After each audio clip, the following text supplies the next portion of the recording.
Hello everyone, कैसे हो सब लोग। उम्मीद है सब लोग स्वस्थ होंगे। जैसे कि आपको पता है यूपीएसआई का नोटिफिकेशन आने वाला है और आप लोगों ने इसके लिए तैयारी शुरू भी कर दी होंगी। जिन्होंने तैयारी शुरू नहीं की है वो तैयारी अभी भी शुरू कर सकते हैं, ठीक है ना।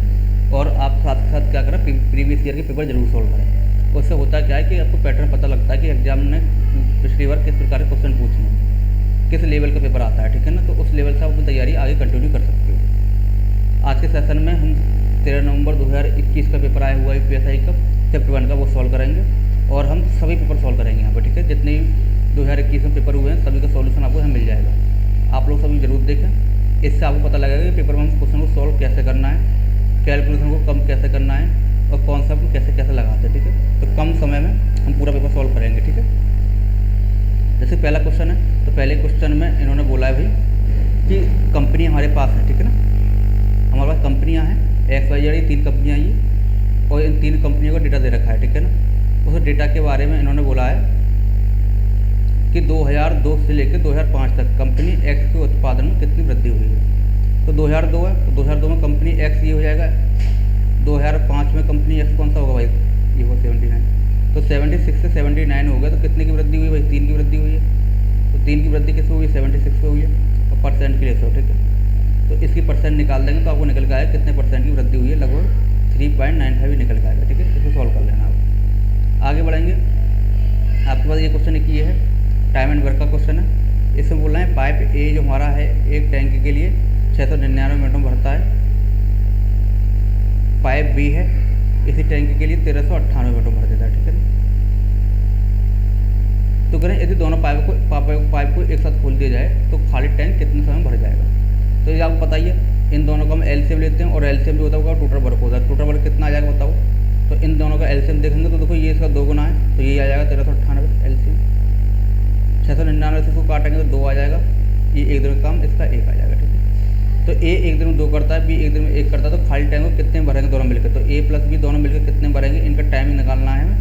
तो इनका जो टाइम निकलेगा वो कैसे निकलेगा, कुल काम 1398 है हमारे पास। तो करना किसको, 2 और 1 को, तो 2 और 1 3 हो जाएगा, 3 से डिवाइड कर देंगे तो 3 चौक 12, 3 6 18, 3 6 466 मिनट आ जाएगा, ठीक है। तो ये आंसर आपका आ जाएगा। ऐसे क्वेश्चन नंबर 3 है, इसमें कह रहे हैं एक घनाव हमारे पास है, उसकी लंबाई चौड़ाई और ऊंचाई में वृद्धि की जा रही है 10%, 20%, 25%। तो कह रहे हैं इसका आयतन कितना परिवर्तन हो जाएगा, ठीक है।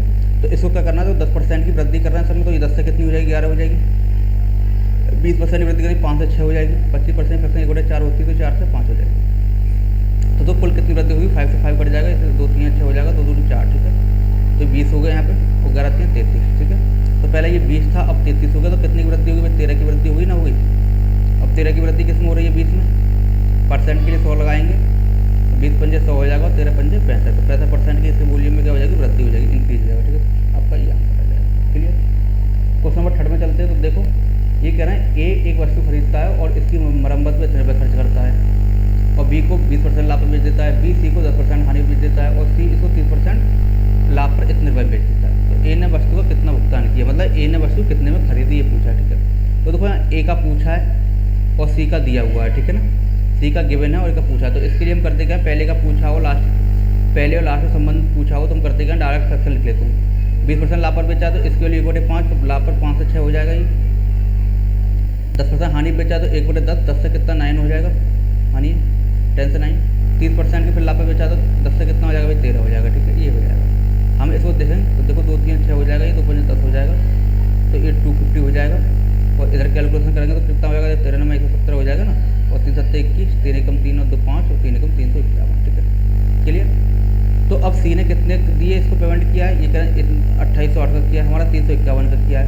तो 351 की वैल्यू इन्होंने दे रखी है कितना, 2808। अब करना क्या है, एक की वैल्यू निकालनी है। अब एक की वैल्यू कैसे निकालोगे वो आप देखो, ठीक है। तो देखो इससे काटें तो 351 28 आ जाएगा, ठीक है। 8 8 40, 8 14 28, एक की वैल्यू 8 आ जाएगी।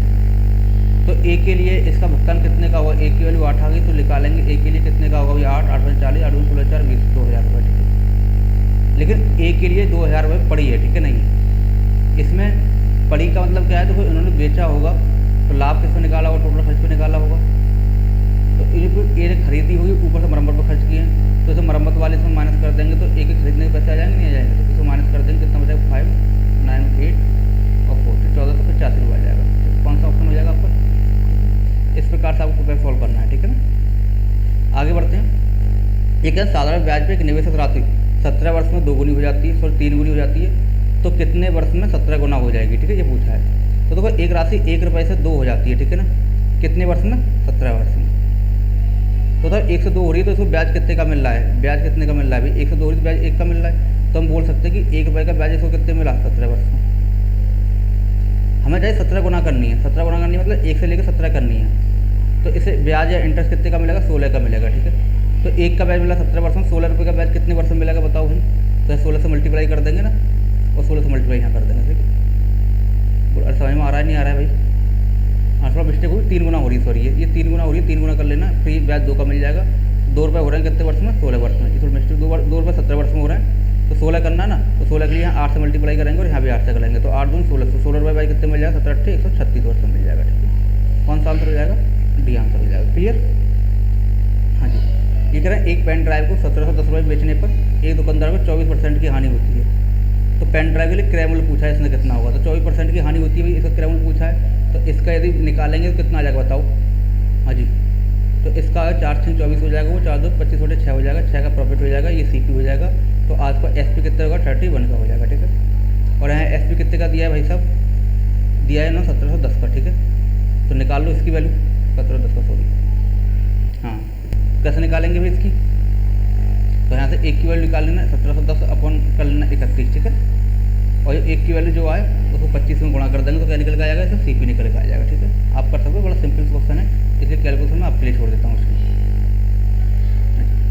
नेक्स्ट क्वेश्चन ये पूछा है ना, बिल्कुल कैलकुलेशन का क्वेश्चन है, कुछ भी नहीं है इसमें। ये क्या रूल एक्स इंटू दे रखा है और एक्स की वैल्यू पूछी है, तो सिंपल सी बात है, तो रूल एक्स निकालेंगे, इंटू 123 हमारा दे रखा है, पहले इसको माइनस कर लेंगे, कितना आएगा देखो, इसमें माइनस करेंगे तो ये 3 आ जाएगा, और यहाँ 11 में 6 जाएंगे 5 आ जाएगा हमारे पास, और इस 7 माइनस करेंगे इसमें से 10 में 7 जाएंगे 3 आ जाएगा, और 3 में 2 जाएगा 1, इतना आ जाएगा, ठीक है, इंटू 11 हमारे पास है। अब देखो इससे इसको काटेंगे, 123 से कम 123 हो जाएगा, बचेंगे 12, 123 से कम 23, ठीक है, इतना आ जाएगा। तो रूल एक्स की वैल्यू आएगी 121, ठीक है ना, और एक्स की वैल्यू निकालेंगे, सॉरी 121, तो 121 का वर्ग हो जाएगा, ठीक है। अब 180 का वर्ग कितना होगा देखने की जरूरत तो आपको है नहीं, तो जो भी वर्ग होगा तो एक एक कम एक, लास्ट में 1 आएगा, ठीक है ना, तो लास्ट में एक ही आंसर में आ रहा है, तो ये आपका आंसर हो जाएगा, बाकी कैलकुलेशन करने की जरूरत आपको है नहीं, ठीक है। नेक्स्ट क्वेश्चन चलाएंगे भाई, कह रहे हैं एक नाव जो है धारा की विपरीत दिशा में 140 किलोमीटर की दूरी 28 घंटे में तय करती है, दो विपरीत दिशा में तय कर रही है, तो इसकी स्पीड निकाला, विमान से डब्ल्यू कितनी हो जाएगी, डिस्टेंस अपॉन स्पीड, डिस्टेंस कितनी 140 और स्पीड का डिस्टेंस अपॉन टाइम होती है, डिस्टेंस 140 और टाइम कितना 28, तो 28 से काट देंगे 5 आ जाएगा, तो विमान डब्ल्यू 5 आ जाएगा, ठीक है। इस प्रकार 203 किलोमीटर 29 घंटे में तय करती है, किसमें, धारा की दिशा में चाल कितनी होती है, बी प्लस डब्ल्यू होती है, आपको पता ही है, तो इससे इसको काटेंगे कितना आ जाएगा, 70 आ जाएगा, 7 आ जाएगा, ठीक है। तो कह रहे हैं नाव की चाल, स्थिर जल में नाव की चाल बी पूछा है, तो बी कैसे निकालते हैं, हम दोनों को ऐड करके आधा कर देते हैं, 7 और 5 12, 12 का आधा कर देंगे कितना आएगा, 6 आ जाएगा, ठीक है। तो 6 किलोमीटर प्रति घंटे चाल आ जाएगी इसमें। डब्ल्यू पूछते तो दोनों का अंतर करके माइनस कर देते, अंतर कितना 2 जाएगा, 2 का आधा कर देते तो हमारा आ जाता है डब्ल्यू, ठीक है। क्लियर, आगे बढ़ते हैं, ठीक है। भाई क्या 3 कक्षाओं का औसत अंक कितना है, 65 70 75 है, ठीक है। और 65 70 और 75 क्या है, विद्यार्थियों की संख्या है, तो कह रहे हैं इनका औसत अंक याद करो कितना होगा, बड़ा सिंपल सवाल है, तो कुछ भी नहीं है इसमें। तो क्या करेंगे हम, पहले इनके नंबर्स देखो, नंबर्स ऑफ स्टूडेंट कितने हैं, नंबर ऑफ स्टूडेंट, तो नंबर ऑफ स्टूडेंट देखेंगे ये है, तो नंबर ऑफ स्टूडेंट का हम रेशियो निकाल लेते हैं, रेशियो कैसे निकालेंगे, 13 आ जाएगा, ये 5 से काटेंगे 14 आ जाएगा, और 5 से काटेंगे 15 आ जाएगा, ठीक है। तो इनका रेशियो आ गया 13:14:15, क्या कन्वेंट। इनके मार्क कितने हैं, एवरेज मार्क्स कितने हैं इनके देखें तो ये 65 अंक है, इनके 70 अंक हैं, और कितने 75 अंक है। तो ये कह रहे हैं सभी का औसत पूछा है, तो इनका जो एवरेज होता है वो हम मान लेते हैं, एवरेज कितना होगा, तो एवरेज 65 70 75 के इनके आसपास कुछ मान लेते हैं, इनमें से ही मान लेते हैं, तो इनके आसपास हम 70 मान लेंगे, 70 एवरेज होगा इनका, ठीक है। अगर 70 एवरेज होगा तो बताइए इससे कितना कम होगा, 70 से 5 कम होगा, इस वाले से 5 13 पे कम होगा, तो 13 पंजे कितना हो जाएगा, -65 हो जाएगा। ये 0 कम होगा तो खत्म करो, ये 5 ज़्यादा होगा तो 15 पे, तो 15 पंजे 75 हो जाएगा, ठीक है। तो देखो ये -65 है, ये प्लस के 75 है, तो कितना, ये प्लस के 10 ज़्यादा होगा। अब प्लस के 10 ज़्यादा किस पे होगा, तो इन पे ज़्यादा होगा, ये कितने 13 4 27 हो जाएंगे, 27 और 32 और 10 42 पे ज़्यादा होगा, ठीक है। तो देखो अब इसको हम पॉइंट में निकालेंगे तो आंसर पॉइंट में ही आएगा, 42 10 को आएगा पॉइंट में आएगा, और जो पॉइंट में आंसर आएगा उसमें जोड़ देंगे, ठीक है। तो देखो पॉइंट में जो आंसर आएगा वो 1 से कम ही आएगा। जब 1 से कम आएगा तो मतलब 70 तो पूरा ही होगा, बाकी पॉइंट में आएगा। तो 70 देखो एक में ही आंसर आ रहा है, तो ये आंसर हो जाएगा, बाकी पॉइंट वाला ही आ जाएगा। ठीक है, पूरी कैलकुलेशन करने की आपको जरूरत है नहीं। ठीक है, क्लियर। और यदि देखो आपको सवाल अच्छे लग रहे हैं, बढ़िया लग रहे हैं और आपको मज़ा आ रहा है तो चैनल को सब्सक्राइब कर लें। ऐसे ही और आगे मॉक टेस्ट जो हैं यूपीएसआई के सभी मैथ प्रॉब्लम हमने सॉल्व कर रखे हैं और सभी को जो लिंक है डिस्क्रिप्शन बॉक्स में मिल जाएगा, प्ले लिस्ट में जाकर आप देख सकते हो। ठीक है ना। और यदि आपको मैथ सीखनी है, मैथ आपको नहीं आती है, बेसिक से मैथ पढ़नी है आपको, बेसिक से एडवांस तक, तो हमारे बैच चल रहे हैं, तो उन बैच को ज्वाइन कर सकते हो। ठीक है ना। और क्लास भी अलग अलग पढ़ी हुई है। ठीक है ना। तो यदि आपको बैच ज्वाइन करना है तो कमेंट में आप मैसेज छोड़ सकते हो। ठीक है, बैच ज्वाइन करने के लिए अलग अलग बैच चल रहे हैं हमारे, वहाँ बैच ज्वाइन कर सकते हो, जहाँ हम बेसिक से लेकर एडवांस तक पूरा मैथ पढ़ाएंगे।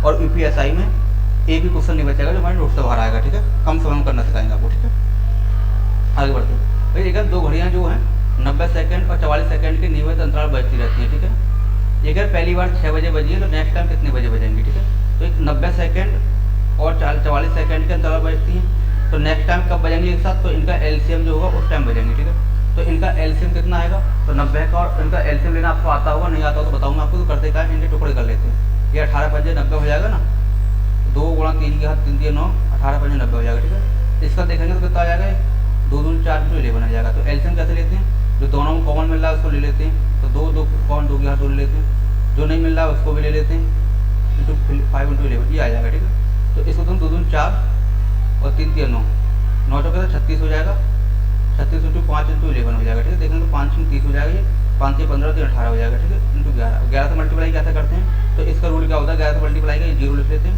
फिर इसमें ऐड कर लेते हैं 8, इसमें ऐड कर देते हैं 9, बाद में 1, तो 1980 आ जाएगा। ठीक है, तो इसका एलसीएम आएगा 1980, मतलब 1980 सेकेंड के बाद, 1980 सेकेंड के बाद फिर से एक साथ बजेंगे। तो 1980 सेकेंड का मतलब है ऐसे घंटे में बदलेंगे तो कैसे बदलोगे भाई, तो घंटे बदलने के लिए 60 से बदल देंगे तो मिनट में आ जाएगा, और 60 से बदल देंगे तो घंटे में आ जाएगा। ठीक है, तो कितने घंटे के बाद बजेंगे। ठीक है, कैलकुलेटर आप चाहो तो कर सकते हो। देखो 36 18 बचाई 36 18। ठीक है, और कर सकते हो 3 दूनी 6 और 3 एकम 3 3 एकम 11 बटे कितना आ गया, 20 आ गया। ठीक है, घंटे, इसको मिनट में बदलेंगे तो 60 से गुणा कर देंगे, तो 20 3 60 हो जाएगा और 11 3 33। ठीक है, तो 33 मिनट के बाद, ठीक है, 33 मिनट के बाद एक साथ बजेंगे। ठीक है, तो कितना है तुम्हारा, अगली बार 6 बजे बजती है, 33 मिनट के बाद 6:33 बज जाएंगे। ठीक है, क्लियर। आगे बढ़ते थोड़ा भाई, कह रहे हैं एक विक्रेता है, वो अपनी घड़ी को बेचता है 15% 20% छूट पर और इतने पर बेच देता है। ठीक है, तो कह रहे हैं उसका एमपी क्या हुआ, तो एमपी क्या हुआ, तो एमपी देखो हम ऐसे लिख देते हैं और एसपी यहाँ लिख देते हैं। 15% छूट बेच रहा है तो कितना हो जाएगा, 3 बटे कितना 20 हो जाएगा, तो 20 में खरीदा हुआ और 3 की छूट 17 में बेच दिया हुआ। ठीक है, देखो आप देख रहे हो काफ़ी सवाल हमने इसी मेथड से किए हैं। तो हम मैथ पढ़ाते हैं अर्थमेटिक पूरी इसी मेथड से खत्म कर देते हैं, अलग अलग मेथड लेने की हमें पढ़ते नहीं है। ठीक है ना, कैसा भी सवाल हो इसी मेथड से करते हैं, किसी चैप्टर का थे।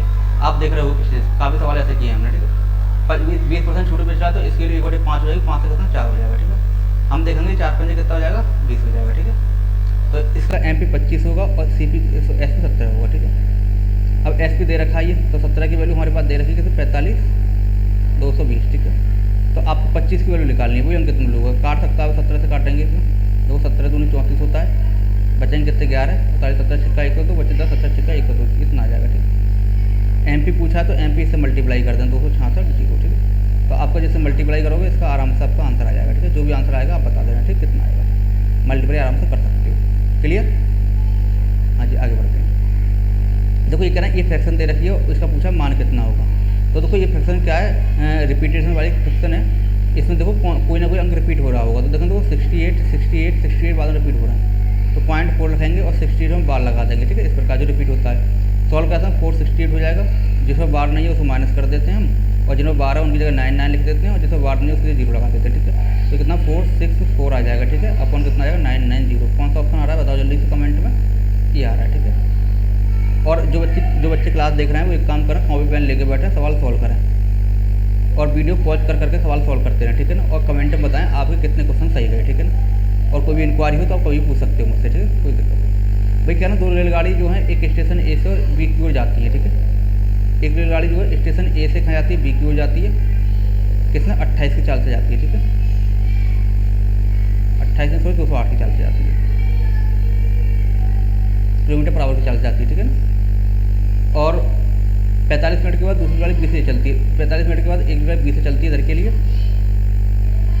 25 किलोमीटर पर आवर की चाल से। ठीक है ना, ये 45 मिनट के बाद जाती है। ठीक है, दोनों स्टेशनों के बीच की दूरी कितनी है, 855 है।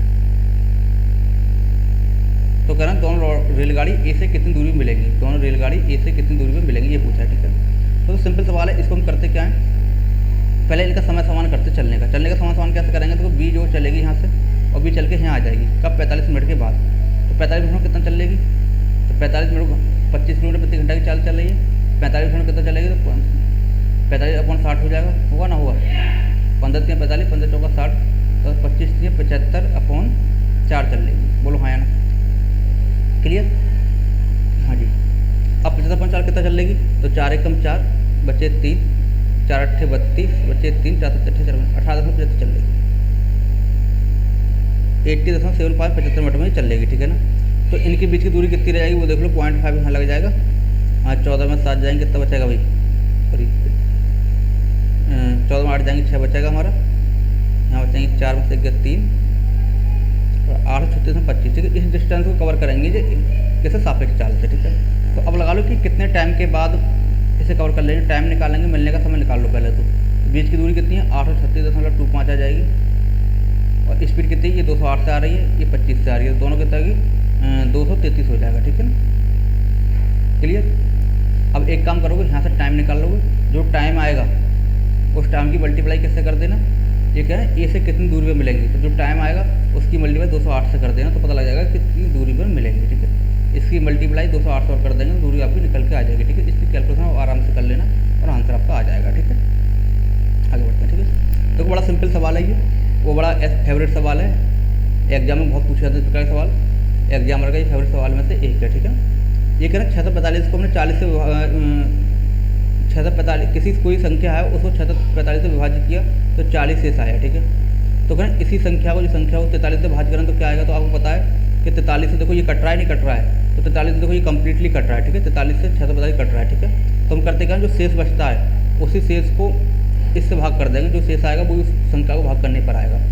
तो 43 40 को भाग करेंगे तो भाग जाएगा ही नहीं, तो 40 से 40 से शेष बच जाएगा, तो 40 ही शेष आ जाएगा। ठीक है, पता है आपको। ठीक है, अगर अब मुझे बताओ, अगर 43 से ये नहीं कटता, 643 से कट रहा था तो ठीक है, अगर ये नहीं कटता इससे, तो क्या ये तरीका सही होता हमारा, गलत होता, अगर गलत होता तो सही तरीका क्या होता। ठीक है, ये कमेंट में मुझे बताओ। ठीक है, नहीं पता हो तो मुझे बताना, मैं आपको बताऊंगा इसको। ठीक है, ठीक है, भैया दो संख्या हो, एक फल कितना है, 12 है, दो संख्या मान लो x है, एक y है हमारे पास, इनका सम दे रखा 12। ठीक है, ये कह रहे हैं इनका व्युत्क्रम का योग कितना, 4/9, व्युत्क्रम का मतलब 1/x प्लस 1/y, इनके रेसिप्रोकल्स का समय 4/9। ठीक है, तो एक्स वाई हम कॉमन ले लेंगे, ये y प्लस एक्स हो जाएगा बराबर 4/9 हो जाएगा। ठीक है, आप देखोगे एक्स वाई की वैल्यू 12 हम लगा देंगे, अपॉन एक्स वाई हमारा हो जाएगा और 4/9 हो जाएगा। ठीक है, 4 एकम 4, 4 3 12 करेंगे तो एक्स वाई की गुणा ऐसे कर लेंगे, तो एक्स वाई की वैल्यू कितनी आ जाएगी हमारे, 9 3 27।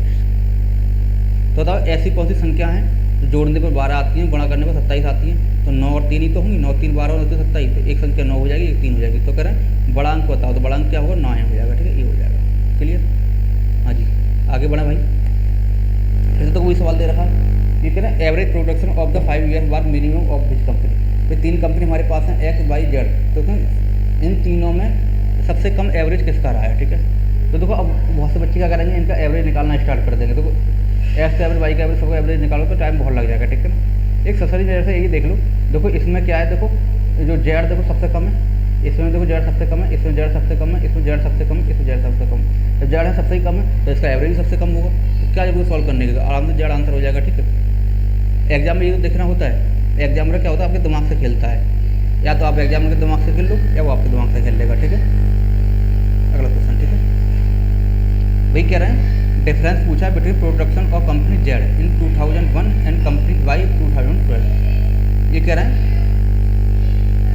जेड का 2001 में जो प्रोडक्शन हुआ है, वाई में 2002 में प्रोडक्शन हुआ है, इनमें डिफरेंस कितना होगा। तो जेड का 2000 का पूछा है, तो जेड कौन सी लास्ट वाली है, तो जेड का 2001 में कितना भी इतना है, और वाई का 2002 में, वाई बीच वाली है, तो 2002 में से कितना 79 है, तो इन दोनों का डिफरेंस पूछा तो कितना होगा, ये 14 हो जाएगा। 14 लाख के आसपास हो जाएगा। ठीक है, ये आ जाएगा। क्लियर, बड़े इजी सवाल है, कुछ है ही नहीं। ठीक है, देखो अब ये पूछा है उन्होंने, एक 22 सेंटीमीटर त्रिज्या का और पाई का मान इतना लेना है आपको, तो इसका बकप्रश्न निकालना है, लेटर सरफेस एरिया निकालना है। ठीक है ना, ठीक, तो ये सरफेस एरिया क्या होता है इसका बताओ, LSE क्या होता है, लेटर सरफेस एरिया क्या होता है, तो 4 पाई r² होता है। ठीक है, पता है आपको। 4 हो जाएगा। पाई की वैल्यू 314 लगानी है, 22/7 नहीं लगानी है क्योंकि दे रखा है ना, ठीक है। और आर की वैल्यू 22/22 कर देंगे, ठीक है। बस इसकी गुणा भाग कर लेना, आंसर आ जाएगा। गुणा भाग कैसे करनी है मैं बता दूँ आपको। तो सिंपल तरीका 4 चौक 16 कर लेना, 4 एकम 4 5 और 4 3 12, ठीक है। 2 के बाद 0 चलता रहेगा हमारा, ठीक है। ये तो बाद में लगा देना। अब देखो इसको 2 × 11 कर लो, इसको 2 × 11 कर लो, ठीक है। तो 2 दूनी कितना 4, 4 से एक बार मल्टीप्लाई कर लो तो 4 3 24 हो जाएगा, 4 5 20 और 2 22 हो जाएगा, 4 दूनी 8 और 2 10 हो जाएगा, 4 एकम 4 5 ये आ जाएगा, ठीक है। 2 का 10 बाद में लगा देंगे हम, ठीक है। अब देखो 11 से और 11 से मल्टीप्लाई और करनी रहेगी। तो 11 का नियम क्या बताया मैंने कि इसको 4 लिख देते हैं, फिर इसको ऐड करेंगे 6 हो जाएगा, तो 2 हो जाएगा ये, और फिर ये 5 हो जाएगा और एक बार 5 पर से लिख देंगे, ठीक है। अगली बार फिर 11 से करना है आपको, तो फिर वही करो 4, फिर 6 4 10 और 6 2 8 और 1 9, 2 और 5 7 और 5 और 5 10, ये 5 और 1 6, तो इतना आ जाएगा। 2 के बाद 10 लगा देंगे तो ये आ जाएगा 679.04। तो कौन सा भी 6079.04, ये ऑप्शन इसका हो जाएगा, ठीक है। तो कैलकुलेशन आप इस प्रकार से कर सकते हो, टाइम आपको बच जाएगा, ठीक है। यदि आप कैलकुलेशन सीखनी है तो कैलकुलेशन की वीडियो हमारी अपलोडेड है, हमारे कोर्स में इंक्लूडेड है। वहाँ कैलकुलेशन भी हम सिखाते हैं, फास्ट कैलकुलेशन, ठीक है। तो आप वो भी सीख सकते हो, ठीक है। अभी क्या है, एक समांतर श्रेणी के 145 पदों का योगफल ज्ञात करना है आपको, जिसमें पहला पद कितना है 165, ये फर्स्ट पद हो जाएगा। सेकंड दिया नहीं है इन्होंने, और थर्ड पद कितना दिया है 175 दिया है, ठीक है। कुल पद कितने, एन की वैल्यू दे रखी है 155 पद है, ठीक है। तो सम पूछा है, समांतर श्रेणी का सम कितना होता है, देखो n/2 हो जाता है इंटू 2a प्लस n - के 1 इंटू क्या होता है d, यही तो होता है भाई सब। तो n की वैल्यू 155 दे रखी है बटे 2 इंटू 1 की वैल्यू 165 दे रखी है प्लस n की वैल्यू कितनी है 155 में से 1 जाएगा तो 100 कितना आएगा 54 आ जाएंगे। और d देखना तो d कितना हो जाएगा, फिर d क्या होता है 2 पदों का डिफरेंस होता है और दूसरा पद है ही नहीं, तो कैसे निकालें। तो कोई दिक्कत नहीं है, तो इनका और इनका डिफरेंस ले लो, 10 ले लो, 10 आएगा डिफरेंस, 10 का आधा 5, 5 इसमें जोड़ देंगे तो ये पद निकल के आ जाएगा, ठीक है। तो डिफरेंस कितना 5 आ जाएगा, ठीक है इसका, तो ये 5 आ जाएगा। इसकी गुणा भाग आप कर लेना और आपका आराम से आंसर आ जाएगा, ठीक है, कोई दिक्कत नहीं। क्लियर भैया, आपको समझ में आ रहा हो जो कराना है। आगे एक क्वेश्चन आपका और है भाई, क्या वर्ष 2000 में बेचे गए शैम्पू ए और शैम्पू सी की संख्या के बीच अंतर पूछा है। 2000 में शैम्पू ए और शैम्पू 2000 में शैम्पू ए और शैम्पू सी के बीच कितना संख्या अंतर, ठीक है। तो 2000 में देखेंगे भाई साहब ये है, और शैम्पू देखेंगे ए कौन सा हो जाएगा 25 हो जाएगा, और शैम्पू सी कौन सा होगा ये हो जाएगा, ठीक है। तो इनमें डिफरेंस कितना आ रहा है 25 में 16 आया, ठीक है। 16 लाख इसका आराम से आंसर हो जाएगा। क्लियर। नेक्स्ट क्वेश्चन देखते हैं। फिर देखा दिए गए वर्षों में शैम्पू बी की कुल बिक्री कितनी है। तो शैम्पू बी की कुल बिक्री कितनी है भाई साहब, देखो शैम्पू बी की कुल बिक्री पूछी उन्होंने, तो ये है। तो 12 और 5 कितना हो जाएगा 27, 27 और 8 35 और 10 45 और 22 कितना हो जाएगा 45 और 20 कितना 65 और 2 67 और 30 97 हो जाएगा, ठीक है। 97, तो 97 तो किधर है 97 लाख, ठीक है। ऐसा आपको कर सकते हो। और आई होप आपको समझ में आ रहे होंगे क्वेश्चन ये भाई, समझ में आ रहे हो तो एक बार कमेंट में बताओ सब बच्चे। क्लियर है, अच्छा लग रहा है ना पढ़ते हुए, बहुत बढ़िया भाई। कह रहे हैं एक ग्रोथ तो थोड़ी दे रखी है इन्होंने, ठीक है, जीपी दे रखी है। उसका पहला पद मतलब ए की वैल्यू 12 है, सारो अनुपात पद दे रखा है, कॉमन रेशियो दे रखा है, इसका आर की वैल्यू 5 दे रखी है, ठीक है ना। और टोटल पर एन की वैल्यू 4 दे रखी है, ठीक है। तो कह रहे हैं इसका एक बार पूछा, तो इसका एक कितना होता है एस एन सम कितना होता है, तो आप बताइए कितना होता था ए इंटू आर की घात एन - के 1 और अपॉन आर - के 1, ये तो होता है। ए कितना हो जाएगा 12 हो जाएगा, आर की घात एन लगाएंगे तो 5 और 5 की घात कितने लगाएंगे 4, तो बताओ 25 25 बजे 625 में 1 जाएगा तो 624 हो जाएगा, ठीक है। और आर - के 1 करेंगे तो 5 - 1 करेंगे 4 आ जाएगा, ठीक है। तो 4 से 12 से काट देना तो 3 4 12 3 6 और 7 3 3 18 18 तो वैसे इसका आंसर आ जाएगा, ठीक है। ये आंसर आएगा, ठीक है। अब कैलकुलेशन चेक करते रहना, कैलकुलेशन मिस्टेक हो जाए तो, ठीक है, बस तो होगी, ठीक है। अगली बार कह रहे हैं भाई 1066 रुपये को 2 पुरुष 6 महिलाओं और 8 बच्चों में बांटना है, ठीक है। और उनका अनुपात ये है, मतलब मेल को मिलना है 3, फीमेल को मिलना है 2 और बच्चे को कितने मिलना है वो को 1 को मिलना है, ठीक है। और इनको बांटना है 66 पर, ठीक है। तो हमारे 2 पुरुषों को कितने मिल जाएंगे 6 रुपये मिल जाएंगे, 6 महिलाओं को कितने मिल जाएंगे 12 मिल जाएंगे, 8 पुरुष को 1 मिल जाएगा, ठीक है। टोटल कितना हो जाएगा 12 18 20 और 26 हो जाएगा, और 26 की वैल्यू कितनी 1066 हो जाएगी, बोलो हाँ या ना। क्लियर। तो कह रहे हैं एक पुरुष को कितना मिलेगा, तो पहले एक की वैल्यू निकालेंगे तो 1066 अपॉन कितना आ जाएगा 26। तो कह रहे हैं एक पुरुष को कितना मिलेगा, तो एक पुरुष को कितना मिल रहा है मेरे को 3 मिल रहा है ना, तो इसे 3 से मल्टीप्लाई कर देंगे, इसका आंसर आ जाएगा, ठीक है। तो देखना 3 से मल्टीप्लाई करने के बाद जो आपका आंसर आएगा वो आ जाएगा, ठीक है। मेरे ख्याल से 123 का आंसर आएगा, ठीक है। आप कर सकते हो इसको मल्टीप्लाई। आगे बढ़ते थोड़ा सा। अब देखो एक सवाल ये दे रखा है, ये पार्टनरशिप का सवाल है, ठीक है ना। ए और बी और सी ये 7-8 के अनुपात में निवेश करते हैं। जो ए है 1 वर्ष के बाद 5800 बढ़ा देता है और बी जो है 1 वर्ष के बाद 46 रुपये निकाल देता है, ठीक है ना। तो इनका रेशियो ये हो जाता है। तो ए ने कितना रुपया लगाया ये आपको बताना है, ठीक है। तो कोई दिक्कत नहीं है। तो देखो यहाँ ए और बी से मतलब है, सी से कोई मतलब ही नहीं है। तो ए के कितना 7x लगाया मान लिया स्टार्टिंग में, और बाद में 5800 रुपये बढ़ा दिए, ठीक है। आगे बढ़ेंगे, बी ने क्या किया है 8x लगाया, इसमें से कितने 46 रुपये निकाल लिए, ठीक है। इसके बाद इन दोनों का रेशियो कितना हो जाएगा स्टार्टिंग में 8:5 आ जाएगा, ठीक है। क्लियर। यहाँ से क्या करना है आपको एक्स की वैल्यू ड्राइव करनी है, क्रॉस मल्टीप्लाई करके एक्स की वैल्यू निकाल लेना। और जो एक्स की वैल्यू आपकी आएगी उसको आप क्या करोगे, ए ने आराम 7x लगाया तो 7 से मल्टीप्लाई कर देना, आंसर आ जाएगा, ठीक है। क्लियर, ये आप सॉल्व कर सकते हो। भाई बड़ा अच्छा सवाल है ये। भाई कह रहे हैं एक टैंक फर्स्ट है हमारे पास, एक टैंक को 700 मिनट में भर रहा है, ठीक है, मिनट में भर रहा है, ठीक है। सेकंड टैंक है ये भी इसको 12 से 15 मिनट में भर रहा है, ठीक है। थर्ड टैंक है, थर्ड टैंक नहीं है, अब फर्स्ट तो हमारे पास था ही, देखिए ये कह रहे हैं फर्स्ट तो हमारे पास था ही, सेकंड भी था, लेकिन साथ में थर्ड भी खोल लिया। थर्ड का है एक निकासी नल है, ये बोला, ठीक है ना। थर्ड क्या है रिसाव है, निकासी नल है, ठीक है। तो इसको कितने पूरे 486 घंटे में भर रहा है, मिनट में भर रहा है, तो मिनट है, ठीक है। तो कह रहे हैं ये निकासी वाला नल है, इसको कितने में भर देगा टोटल, ठीक है। पहले हम करते क्या, इन तीनों का एलसीएम लेते हैं भाई साहब, और इन एलसीएम का जो होता है वो टोटल वर्क आता है या टोटल क्षमता आ जाएगा, कैपेसिटी आ जाएगा टैंक की, ठीक है। तो ये कितना आ जाएगा हमारा 7290 आ जाएगा, इसका एलसीएम लेंगे, ठीक है। तो इससे काटेंगे तो इसका एक दिन काम 10 आ जाएगा, इससे काटेंगे तो इसका काम एक दिन में कितना आ जाएगा भाई, देखो 4×5 = 20, 7290 काटना तो 8 आ जाएगा, 8×5 = 40, 8 कम 8 4 12 8 नहीं आएगा भाई साहब, कितना आएगा 6 आ जाएगा, 6×5 = 30, 6 कम 6 3 6 2 12 6 आ जाएगा, ठीक है। और इससे इसको काटेंगे तो कितना आ जाएगा 15 आ जाएगा, ठीक है। 15 6 90, 15 8 20 और 9 29 15 आ जाएगा, ठीक है। तो हम देखेंगे तो देखो फर्स्ट प्लस सेकंड और माइनस के थर्ड की वैल्यू कितनी आ गई 15 आ गई, ठीक है। और ये कह रहे हैं इसकी वैल्यू कितनी 10 है और इसकी कितनी है 6 है, तो 10 से कितनी 16 हो जाएगी। इसको 16 में कितना माइनस करें 15 है तो 1 माइनस करें, नहीं करें तो उसका थर्ड की वैल्यू कितनी आ जाएगी 1 आ जाएगी, ठीक है। तो करें तीसरा कितने में खाली करेगा, तो थर्ड कितने में खाली करेगा, तो पूछो कितना खाली करना है, थर्ड को पूरा खाली करना है 7290, और थर्ड की वैल्यू कितनी 1 है, तो 7290 ही मिनट आ जाएगा, ठीक है। तो 7290 मिनट में ही खाली करेगा, कितने का आंसर आ जाएगा। क्लियर, बोलो हाँ है ना। आप देखो यहाँ डायरेक्ट यहाँ भी देख सकते थे कि देखो कुछ करने की जरूरत ही नहीं थी आपको, तो 10 से 16 हो रहा है, ये 15 तो 1 बचा, और 1 से इसको डिवाइड करेंगे तो ये आंसर आएगा, ये करने की भी जरूरत नहीं थी आपको, ठीक है। हाँ, इसका एक लास्ट सवाल है, 26 नंबर सवाल है, 26 सवाल आते हैं आपके पेपर में। इस सवाल देखो भाई कह रहे हैं अकबर के 2 बेटे हैं, एक की आयु 14 वर्ष है, की 15 वर्ष है, दोनों बेटों के अकाउंट में इतने रुपए जमा कराए हैं, ठीक है, या बस ये छोड़िए। और ये 17 वर्ष की आयु में 10% चक्रवृद्धि ब्याज की दर से उन्हें समान प्राप्त होनी चाहिए। भाई ये रुपए दोनों बेटे के अकाउंट में जमा कराए हैं, कुछ रुपए इसमें बड़े बेटे को कराए हैं, छोटे बेटे को, कुछ बड़े बेटे को कराए हैं, लेकिन बराबर नहीं कराएं। इस प्रकार से कराएं कि जब ये 17 वर्ष का हो तो उससे रुपये मिले, ये 15 वाला ये 17 का हो तो उसे भी पैसे मिले, लेकिन दोनों को पैसे कैसे मिले बाद में बताओ। हाँ जी, दोनों पैसे कैसे मिला, समान मिला। तो जाहिर सी बात सेकंड बड़े वाले में ज़्यादा पैसे जमा कराएगा, कम पैसे का ब्याज मिलेगा, उसमें ज़्यादा कम कराएगा कि ज़्यादा वर्ष का ब्याज मिलेगा, ठीक है। तो कोई दिक्कत नहीं, सिंपल सवाल होता है। तो 14-15 का डिफरेंस कितना आ जाएगा, एक डिफरेंस आ जाएगा, जो डिफरेंस है वो देख लेते हैं। एक केवल 10 आ जाएगी, तो छोटा लिख देते हैं यहाँ पे हम बेटा, बड़ा तो 10 है, तो 10 से 1 बढ़ जाएगा, ब्याज 11 हो जाएगा, ठीक है। ये वर्ष लेते हैं कितना, दोनों बेटे की आयु कितने का अंतर है, 1 का अंतर है तो 1 बार करेंगे, 2 का अंतर होता है तो 1 बार और लिख लेते हैं, 3 का अंतर 3 बार लिख लेते हैं, ठीक है ना। तो छोटे व्यक्ति को 10 मिलेंगे, बड़े वाले 11 मिलेंगे, तो टोटल कितने 11 10 21 हो जाएंगे, ठीक है। और टोटल जमा कितने कराए हैं 441,000 कराए हैं, ठीक है। इससे इसको काटेंगे तो 21 आ जाएगा, तो 1 की वैल्यू 21 आ जाएगी हमारे पास, ठीक है ना।